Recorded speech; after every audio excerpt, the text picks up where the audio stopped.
Kevin, I've got something I really need to talk to you about. Oh, Jack. I've been absolutely infatuated with your content as of late. It's brought rain to my crops. In fact, you know what? We should collab. Sonic, that's it. Yeah, Sonic. Alright, so which Sonic game should we review then? Tails Music Maker. But I'm such a big fan of your content. We need to collab, or at least that's what the script keeps telling me.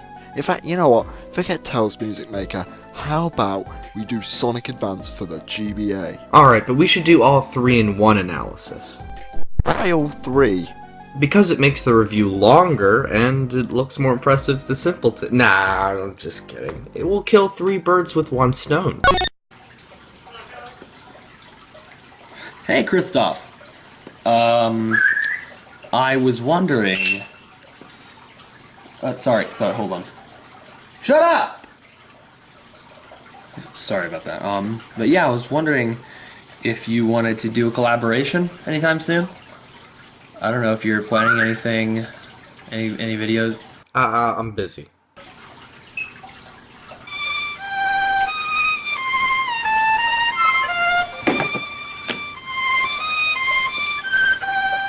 Hello everyone, I'm Innocent Christoph Gavin. And I'm Jack from Jack's Gaming Zone. Today we have a very special collab review on the Sonic Advance Trilogy, and I think it's going to be stellar. Indeed. Let us begin with what you're probably expecting from this review. A 3-minute Sonic Advance Trilogy review by Johnny. 1 minute, fan reactions. Another minute, Sonic Advance 1. Perfect, perfect, perfect, perfect, perfect. Advance 2, perfect, perfect, perfect, perfect, perfect. Advance 3, ah! Screw that. Ladies and gentlemen, Sonic Advance 1.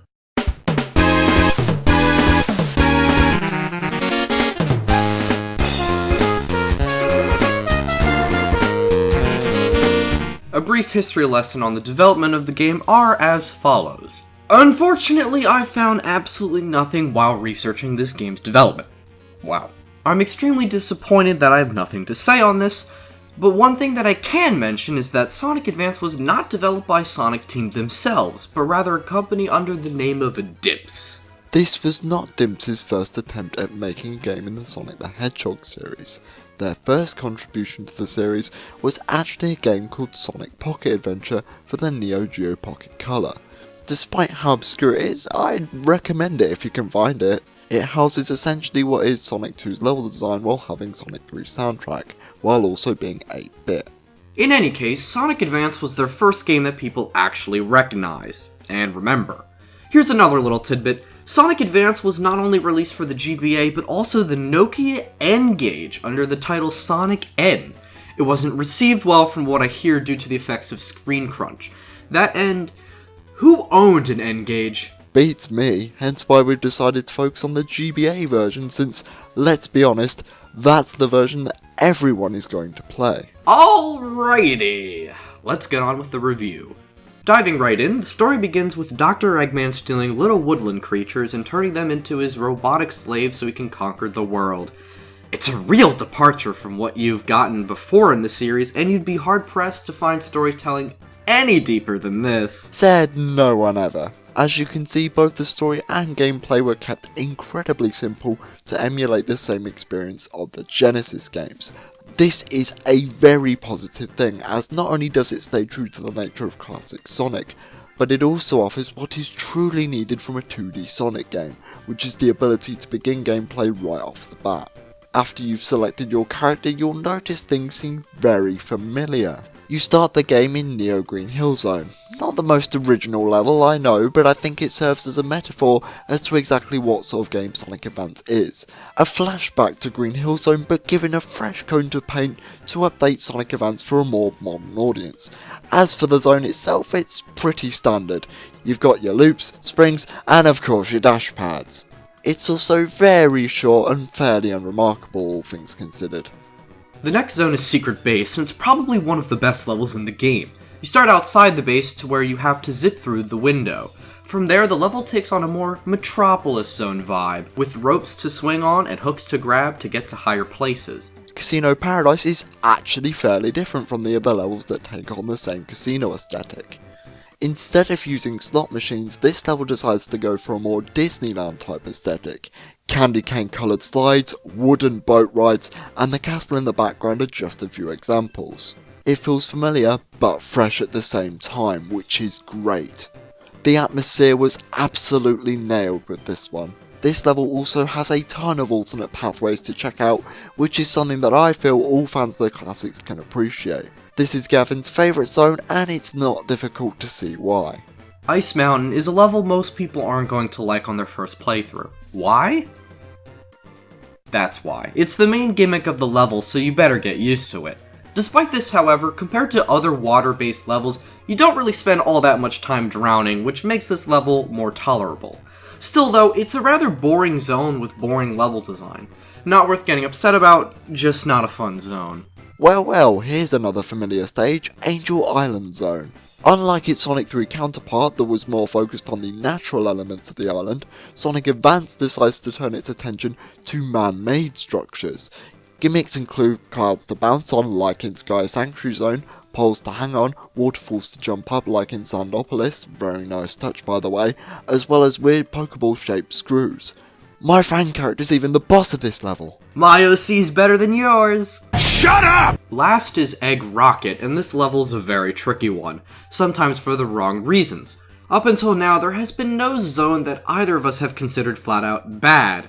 The big gimmick of Egg Rocket is that you have to traverse 3 sections of this ship, and you have 3 minutes to get to each. The timer will reset after each section, which is great because if it didn't, this would be one of the most annoying Sonic levels in the history of the franchise.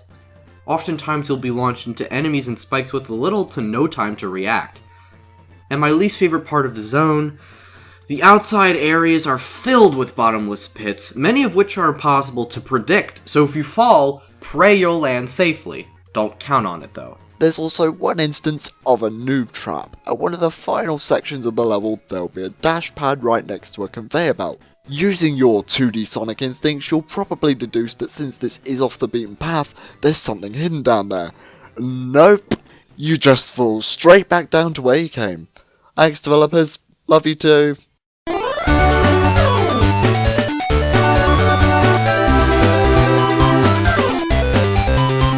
Accompanying each level are some really great and almost atmospheric pieces at times.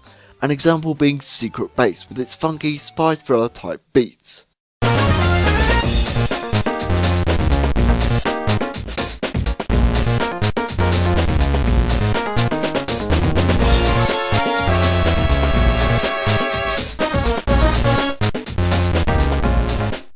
And Ice Mountain that provides this feeling of serenity as you watch the snow rain over the mountain.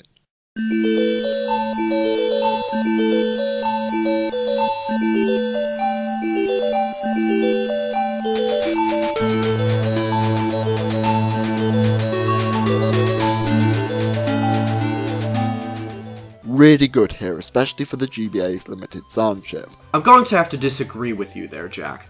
Not entirely, but somewhat. Some of these tracks are great, shoutouts to Neo Green Hill Act 2 as well as Casino Paradise Act 2 especially, but I don't think any tracks have good instrumentation. In fact, I'd use this game as an example of how horrible the GBA sound capabilities truly are. Despite this major criticism, the composition of many of these pieces is shockingly good. There are rather complex rhythms in there, and some variety of tempos and whatnot. So now that we've been through the levels, let us analyze the characters themselves. If you're a fan of Sonic 3, you'll be in for a pleasant surprise. The fundamental gameplay of all of the characters have the same styles and distinctive traits, and it's exactly what you expect. Sonic isn't really all that special. He can grind on rails, but as always, he can't fly or climb walls. He's the Mario of this game essentially. The only other ability that Sonic has is the Insta-Shield. The Insta-Shield will be deemed helpful or not helpful, depending on what you thought of the move in Sonic 3. Moving right along, Tails and Knuckles are just as you remember them from Sonic 3, as I already stated. They can fly, glide, climb on walls, the works. The real star of the show, though, is Amy, making her 2D debut. Amy might as well be the challenge run of the game. Unlike the main trio, she can't jump on enemies or even spin dash. Instead, she has this small hop. For her method of attack, she needs to swing her hammer using the B button. Her lack of spin dash can lead to some parts of the level being particularly awkward to traverse. Luckily, there's a neat compromise. By hitting springs with Amy's hammer, you'll be launched higher and further, which in turn leads to secrets that the primary colors gang can't reach. Like Sonic, she can also grind on rails, probably to mirror multiplayer mode from Sonic Adventure 2 Battle. Amy is a very love it or hate it character in this game, but Gavin and I enjoy her style. While she's by no means a good first choice when booting up Sonic Advance for the first time, she's fun to play once you're familiar with the level design. She's challenging to use, but a faithful adaptation of her gameplay style from Sonic Adventure. I completely agree, Jack. Every character is also very expressive and brimming with personality. All of the sprites are filled with detail and have several frames of animation, making for some really fluid movements, which to be expected for a Sonic game. Every character also has a 3-hit combo, which while very situational, is totally harmless and can come in handy when dealing with some of the bosses. Speaking of...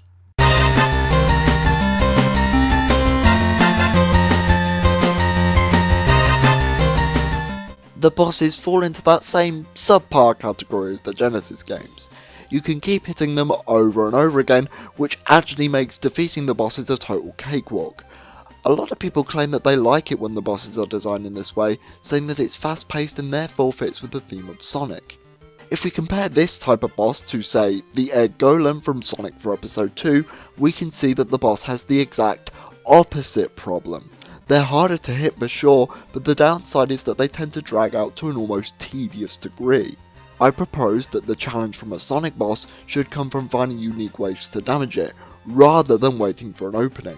Sonic 3 and Sonic CD are excellent examples of this. As it stands, these bosses aren't bad, they're just underwhelming, which sadly also extends to the final boss. Unlike what's to come, Keep it together, bud. We'll get there. the Chaos Emeralds are required to get to the final boss on the moon. Wait, shouldn't that thing be blown in half? Oh, I'm sorry. Did I break your concentration? Good point, well made. In order to collect a Chaos Emerald, you need to locate all 7 special springs located in a specific act of a given zone. This method of getting the Chaos Emeralds is convenient. It encourages exploration without making the requirements to get to the special stage too obtuse. Seriously people, don't get used to that. Jack, don't spoil the review of the next game! The problems with this system is that each of the springs are in one set location. One of the things that gave Sonic 3 its timeless quality was the location of each of the special rings. Some were so esoteric, in fact, that you could stumble on them after several years of playing the game. Also, certain characters are going to have a harder time finding the springs than others. I placed the 4 characters in a list, starting from the character that can find the springs the easiest, to the one that has the hardest time. That order is Tails, Knuckles, Amy, Sonic. Indeed, though I'd rather take a system like this over what we get in subsequent games. As for the special stages themselves, they can be a rather tricky bunch mainly due to your positioning. In these stages, you're on a snowboard, in space no less, as you drop down a tube whilst trying to get the desired amount of rings. Take a look at your perspective as you fall down the tube. Yeah, you're gonna have a tough time at first. While it may look like you're on a 2D plane, the game tries to have 3D depth, which doesn't work that well.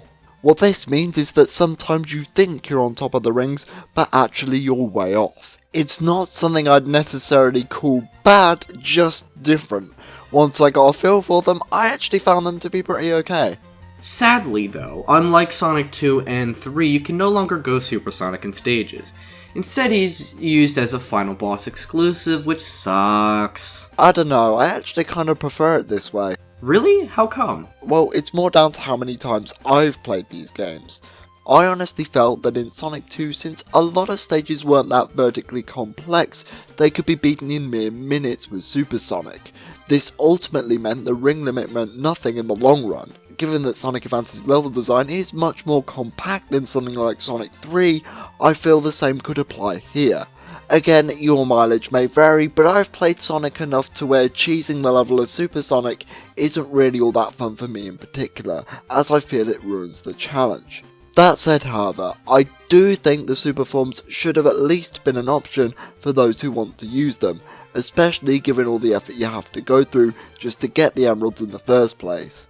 Ugh, the final boss is so tedious to get to, not only because you have to collect the Chaos Emeralds through some pretty annoying special stages, but also because you have to play the game 4 times with all 4 characters. I hated this in Sonic Heroes, I hated this in Advance 2 as you'll see later, and I hate it here. Multiple characters are supposed to encourage multiple playthroughs, not force them. In Sonic 3, all you needed was 1 set of emeralds to get to the Doomsday Zone. I'm aware that this argument gets brought up a lot, but that doesn't make it any less true. And after all that effort, what do we get? A fight that takes about a minute to beat. Just ram into its head a few times and there you go, he's dead. Sonic's friends are seen looking up at the moon, wondering what happened to their longtime friend. Then a few days later, Tails is out flying his plane one day until he ends up spotting a shining light, which just so happens to be our speedy hero. Man, that's actually quite a nice way to end such a good game. Final thoughts, Jack?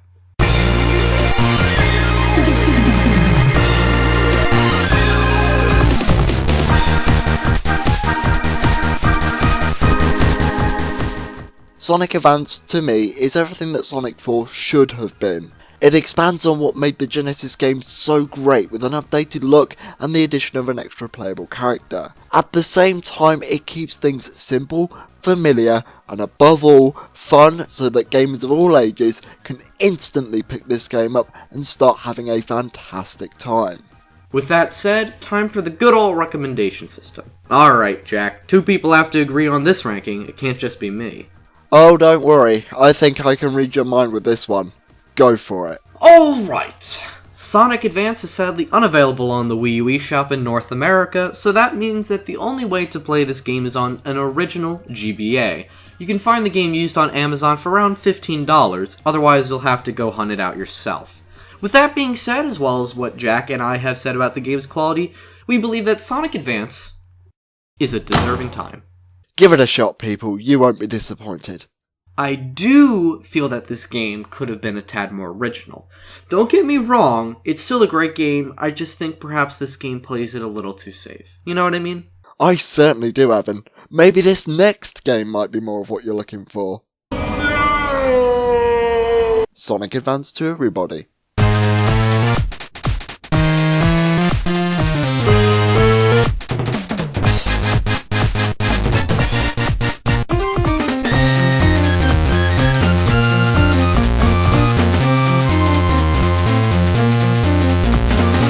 Sonic Advance 2. Where do I begin? I take it you have a rather long history with this one. What gave it away? Oh, just a hunch. This game in particular, along with Sonic Heroes, was actually my introduction to the franchise, so I'm really looking forward to reviewing this one. Yes, well, I'm sure we'll have time to go over our thoughts and opinions later, but for now let's focus on the game's development. What development? Right, couldn't find anything on this one either. Okay then, what about the story? Dr. Eggman has once again put animals into robots and— Yeah, come on man, we've been through this before. If I could be allowed to finish. Dr. Eggman has once again put animals into robots and has kidnapped a new character, Cream the Rabbit, who is playable, her pet Chow, Cheese, and her mother named Vanilla. Wait, Cream, Cheese, and Vanilla. What? Did they secretly hire the character designer from Rare or something? I can make better puns than that. Get out. Well, that's just mean. The name of the game is still very much the same. You still go through 7 zones and collect Chaos Emeralds as you go. The differences between Advance 1 and Advance 2 start to become more apparent when you start picking up some momentum. Sonic in this game is quite possibly the fastest he's ever been on a 2D plane, which may sound amazing until reality hits you square in the face. Sonic in the previous games has always had issues with visibility, but it's even worse here due to the sheer speed you're going at, coupled with the tiny GBA screen you're working with. How Sonic's speed works in this game is if you keep on running forward, he'll eventually enter boost mode, as indicated by this admittedly cool afterimage effect. The more rings you collect, the shorter time it takes for you to start up boost mode again. In theory, keeping your ring should feel like some kind of reward, but I don't think so for several reasons. First is that half of the time you're just holding right and collecting rings anyway, so it rarely ever feels earned. Even if it did, the amount of cheap shots you suffer by going too fast is literally insane. Evan, criticising the game already? Well, yeah, it's a poorly designed game. Why don't we take a step back and actually discuss the levels first? You start the game off at Leaf Forest, a very fast zone with little in the ways of any obstacles whatsoever. In fact, I'm pretty sure this is a stage that can be beaten just holding right. Yeah, but can't you say that for most first levels in Sonic, at least the 2D ones anyway? Okay, we'll give this one a pass. What about Hot Crater? What about Hot Crater? Dude, this is one of the best levels in the game. It's so fun just to speed right by everything, and once you've mastered the trick system, getting to higher areas for the best times is so fun to pull off. I love the fact that now every character can grind on rails, which opens up more possibilities for diverse level designs. Too bad this feels like yet another stage where all you're doing is holding right and occasionally jumping. I'm aware that Sonic games like to play themselves sometimes, but even Chemical Plant is more going on than this. As for this trick system you mentioned, I've got a few personal bones to pick later on, and let's just say it's one of the reasons why I don't like this game very much. Besides, weren't you the one that said that you didn't like Supersonic because he broke the game? It's a little bit different from that, Gavin. See, unlike Supersonic in Sonic 2, the stages feel like they're actually built around this speed. It's hard to explain, but once you get a feel for the level design in Advance 2, everything feels like it just clicks into place. Every obstacle is almost seamlessly connected, creating a fast and flowing experience. I'll agree that the nature of some of these stages can make them feel slightly repetitive. Given that this is a handheld game, however, Sonic Advance 2 best suits itself to short bursts of play anyway. True, but I'd argue that just because you know something is there from failing beforehand doesn't make it any less cheap if the obstacle in question is only on screen for a few seconds.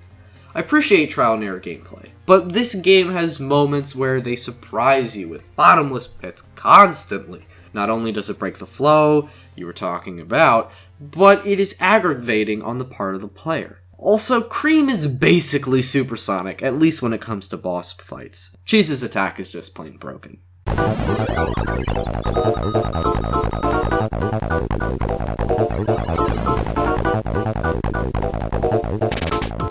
Music Plant is just so charming. Unlike other levels where the only thing that changes is the backdrop, here all familiar assets, such as springs and bumpers, have been changed into musical instruments. I will admit that conceptually this level is pretty great. I really like how the xylophone changes pitch depending on which part of the instrument is pressed.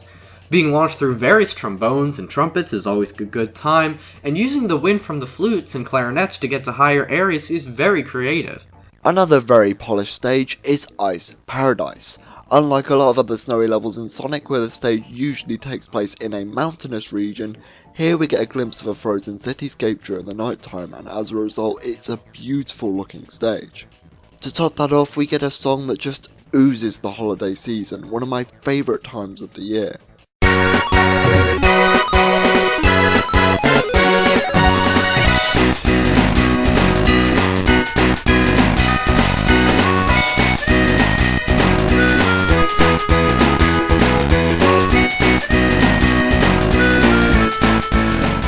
And then we come to Sky Canyon, where Advance 2 quite literally runs itself off a cliff. And you want to know why, Jack? It's all because of that trick system you love so much. There's this one part in the first act of the zone where you have to trick jump upwards. You trick jump by holding up and pressing the R button. The game hasn't told you this, and up until this point has never even hinted at its existence. I thought you hated when games hold your hand.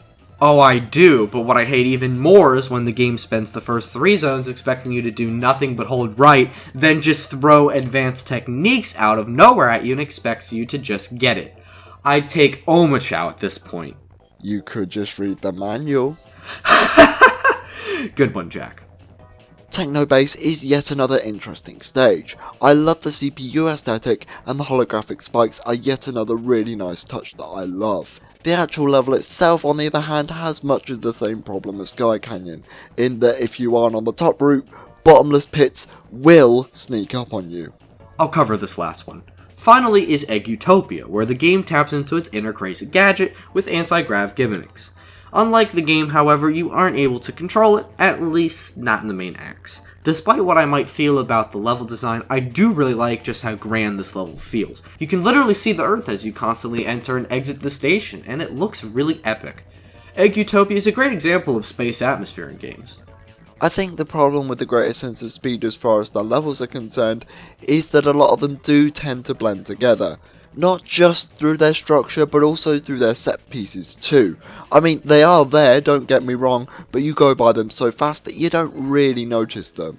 Hulk Crate, for example, really fast, really fun level, but I could not tell you anything specific within the stage bar the general aesthetics and the music. The only real exception to this being Music Plant, which is practically made out of gimmicks. The speed also has an effect on the way you play with the characters. Yes, they have their special abilities from Advance 1, as they always do, but you're never encouraged to use them, nor are there any real opportunities to use them. If you're not going fast, you're either taking a hit or falling to your death.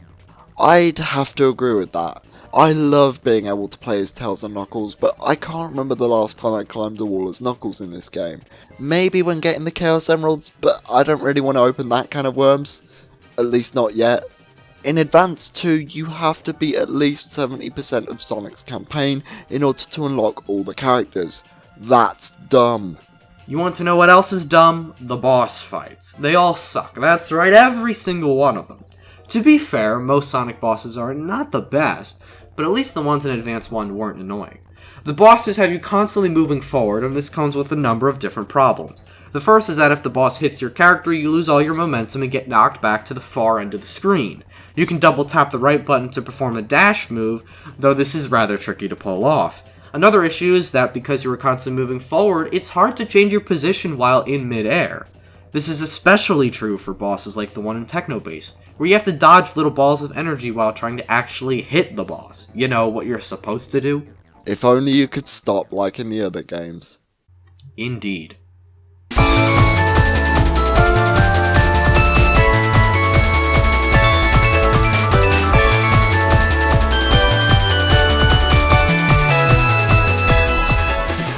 The presentation overall is a step up from Advance 2's predecessor. Gavin and I have praised the visuals and the animations of the previous game, but they've only gotten better here. Undeniably, this game looks incredible, and especially when you're moving fast. The soundtrack also received a slight buff in instrumentation, but I actually prefer the composition of Advance 1's soundtrack. And now it's time to talk about my favorite part of Advance 2. The Chaos Emeralds.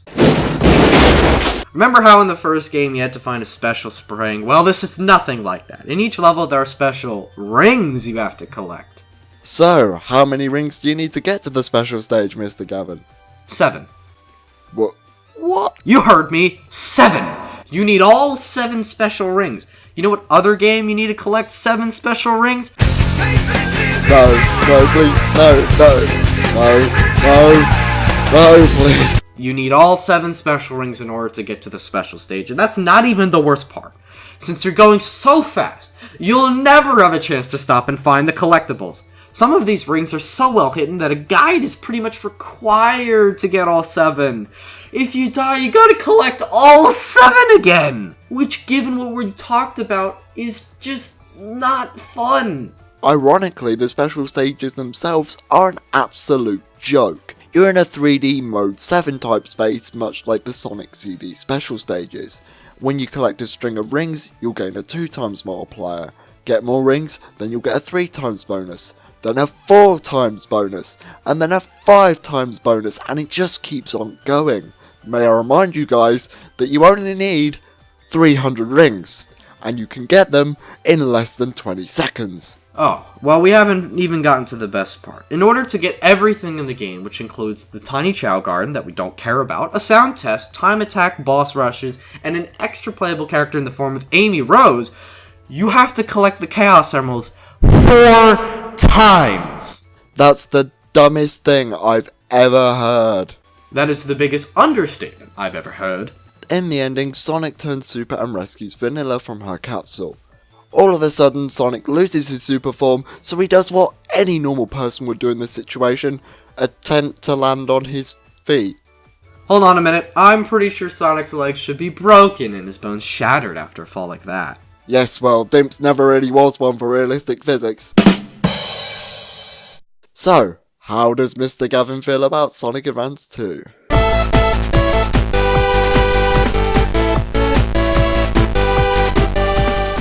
Sonic Advance 2 has a lot of good ideas, but they unfortunately are lost in a sea of repetitive, samey, and cheap level designs. The Chaos Emerald system completely goes against the game's gotta go fast mentality, and the bosses are some of the worst in any Sonic game. You're free to enjoy this game if you wish, but I can't stand it. What about you, Jack? Sonic Advance 2 is a game that even after all these years, I can say I still enjoy. That said, replaying this game again for this review kinda made me realise a lot of the game's shortcomings. In particular, the admittedly cheap oversaturation of bottomless pits. Even then, Advance 2, to me, is still a pretty good game, all things considered. And with that said, Sonic Advance 2, I think Jack and I can both agree that you should take it or leave it. If you're looking for the same experience as Advance 1, then you're not going to find it here, so stay clear. For me in particular, trying to recommend one game over the other is kind of difficult. It's like the Sonic Adventure 1 versus Sonic Adventure 2 debate. Do you enjoy a more explorative approach, or do you prefer an arcade style? I think it's really up to you guys to decide, because your mileage will vary between each of these games. In any case, I think we both need to calm down after that one. Gavin, we were having such a fun time reviewing Advance 1. Did Advance 2 really take away from the fun of reviewing for you? I'd say so, but I think we can make up for that with our last review. Let's have some fun again. Hold on a sec, there's still something we need to go over. The Tiny Chow Garden is a feature that can be found in both Advance 1 and Advance 2, hence why we're talking about it before Advance... Nobody cares, Jack. Can we get to Advance 3 now? Well, if you say already, here comes Sonic Advance 3.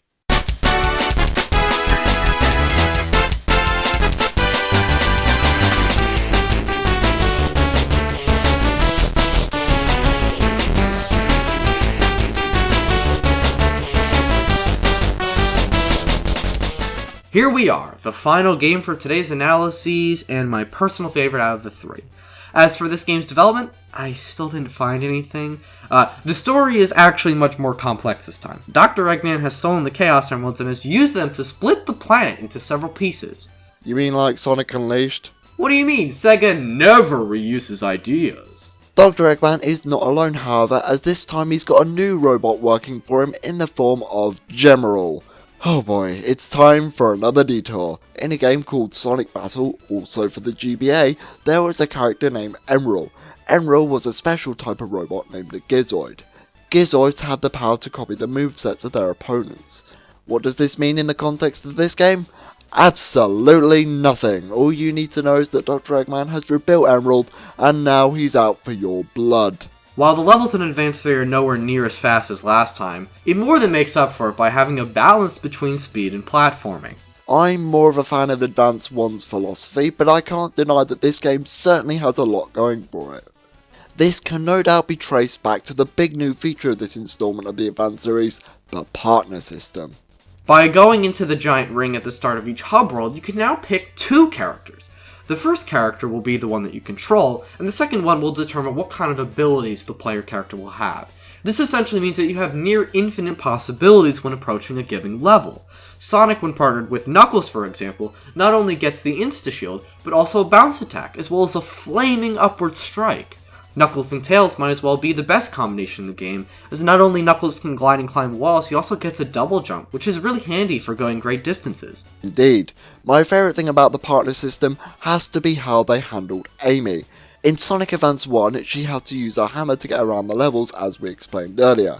While this may have irritated some players, it did spice things up without straying too far away from the original formula. In Advance 2, she was a clone of Sonic, though the only way you'd know that is if you had enough patience to unlock her in the first place. Gavin didn't. Oh yeah, I actually had to use a Game Shark to record Amy's footage.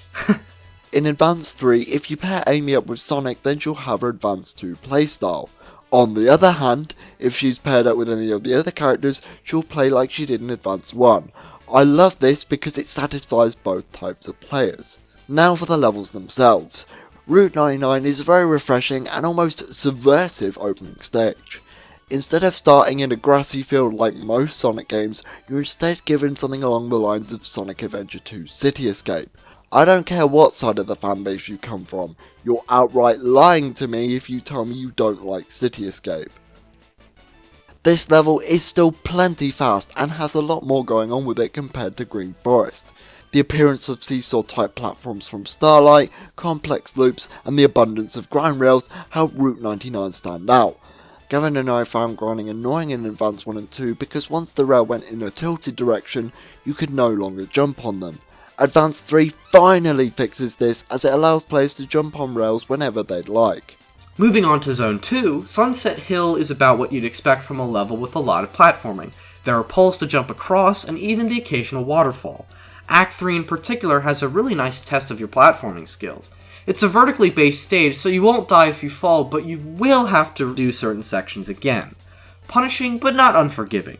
Also, any level with a sunset gets an instant thumbs up as far as visuals are concerned.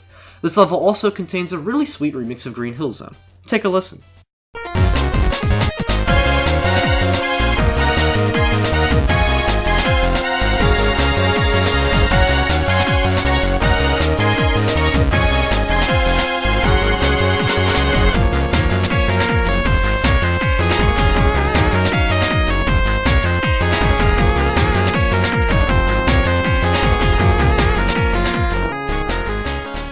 If you thought Sonic 06 was being created by having an underwater base level, then think again, because Advance 3 did it first with Ocean Base. I don't have much to say about this one, to be honest. It's an underwater level, and unless you're Hydro City, that can only get you so much praise in a Sonic game. Really cool concept for a level though, and the addition of chemical plant tubes is also a really nice touch. And now we come to Toy Kingdom, one of my favorite Sonic levels, period. I know, right? This level's fantastic. Say, it kinda reminds me of Clownman stage from Mega Man 8.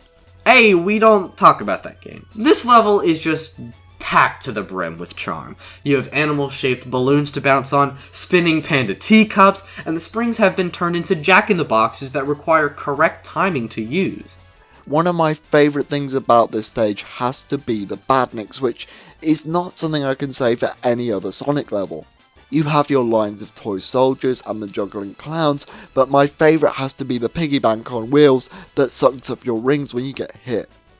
I know this might seem like an insignificant detail, but it's charm like this that makes the Sonic series stand above the rest in my opinion. Twinkle Snow is yet another water level, however, unlike Ocean Base, this level is much more open, and you don't spend nearly as much time in the water as you do with the aforementioned one. You even get to occasionally ride a minecart, which is odd, but by all means fun. The Aurora Borealis in the background also looks fantastic. That coupled with the music makes for a really just pleasant level.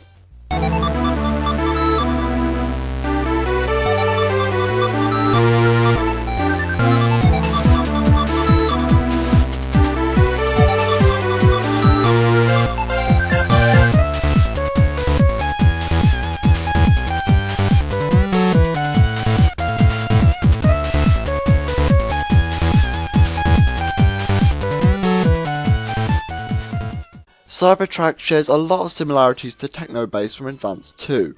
While I do prefer the colour palette of Technobase, Cybertrack is much more interesting, mainly because of the gravity shifting gimmick. I also love it when you go inside a cannon, because you get to choose which path you want to go down. That's very cool. Another small detail that I find really charming is when you step on a crumbling platform. The animation that plays looks like data being erased. That's what we call theming, everybody. The final stage, Chaos Angel.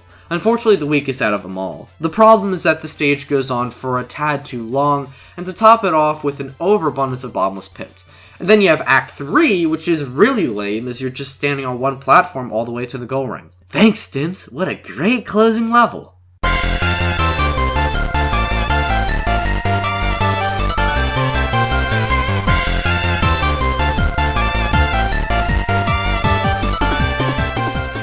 We once again have to praise another one of Advance 3's new features. Sonic Advance 3 has miniature hub worlds. This allows players to play each of the acts in the order that they want. Depending on your perspective, however, you may find that it breaks up the pace too much, so to each his own.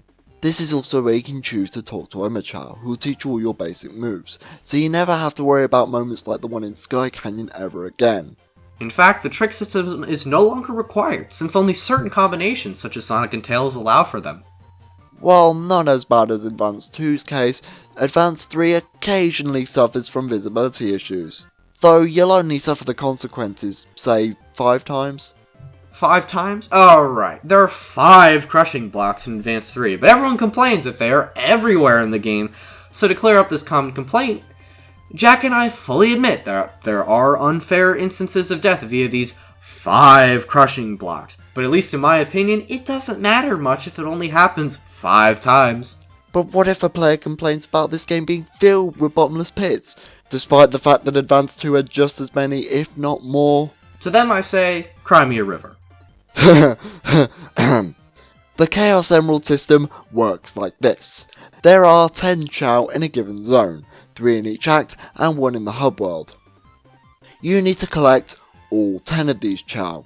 After that, a key should generate in one of the acts. You then need to beat the stage without dying and then find a special spring within the hub world to take you to the special stage. The special stages themselves work like this. You're on top of the Tornado 2 and you have to collect the desired amount of rings. By passing through these booster gates, your plane will transform and you'll get a timed 2 multiplayer on your rings. You can also bounce on top of robots to get rings as well. These are a pretty cool take on the half pipe and much better than Advance 1 and Advance 2. They also try to pull a pseudo 3D look like they did in Advance 1, but this time it's a lot better. I don't like these. How come? These are essentially the half pipe without being the half pipe.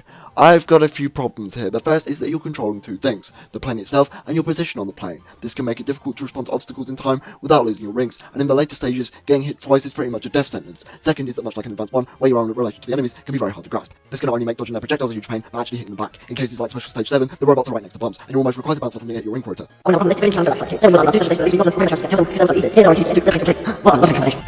Any other complaints, Jack? I don't like how you have to be Sonic to get the other characters. That just seems kinda dumb in a game focused on multiple choice. Admittedly, some combinations can also outright suck. Knuckles and Sonic, I'm looking right at you. Other than that, it's all good. Alright, I can agree to disagree on the special stages. I don't think they're great, but I see your point. Tell you what we can both agree on. The bosses being very good. Each of them are fast-paced without having the fight being too easy. Like in the Toy Kingdom boss, for example, where you have to push Eggman off the platform while he's busy launching all kinds of stuff at you.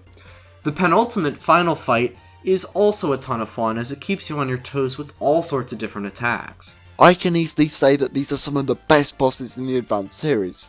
Heck, they might even be some of the best bosses in the Sonic series period. I really like the one in Cybertruck where you're trying to hit the balls back at Eggman.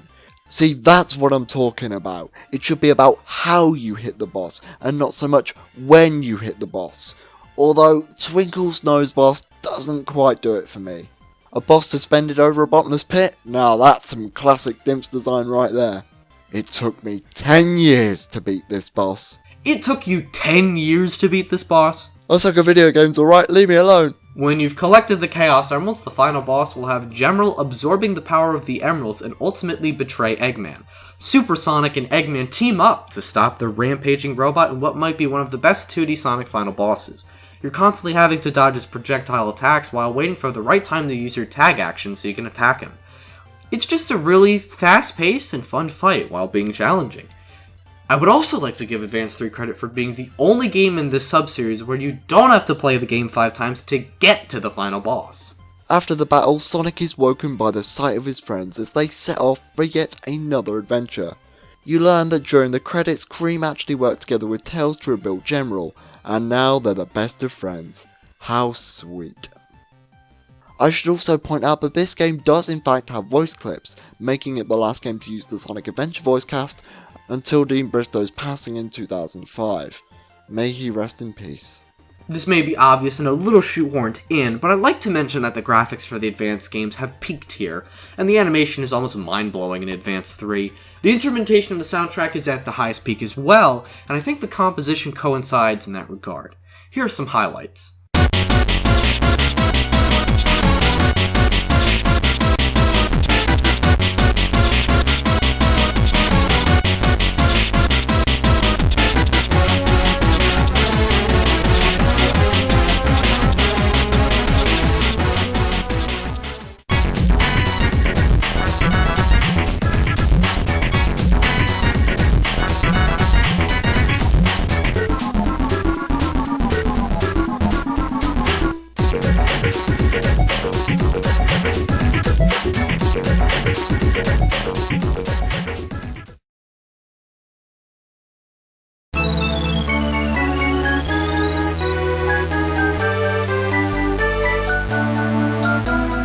Overall, Sonic Advance 3 combines the best elements from the first two games in making an all-around better experience. The graphics, music, and bosses are all at their peak too, with the partner system making way for so much replayability.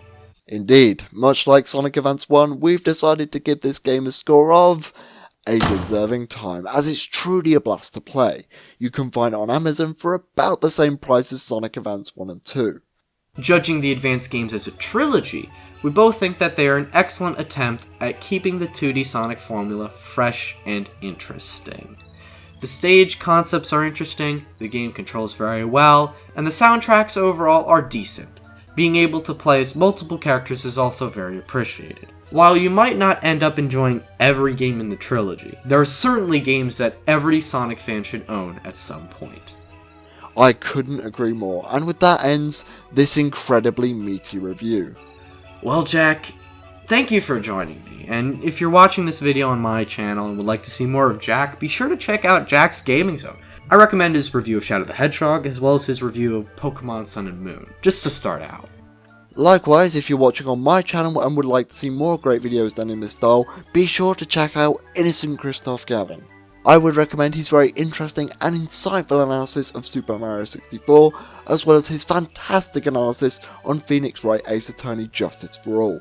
You won't be disappointed. Thank you all for watching.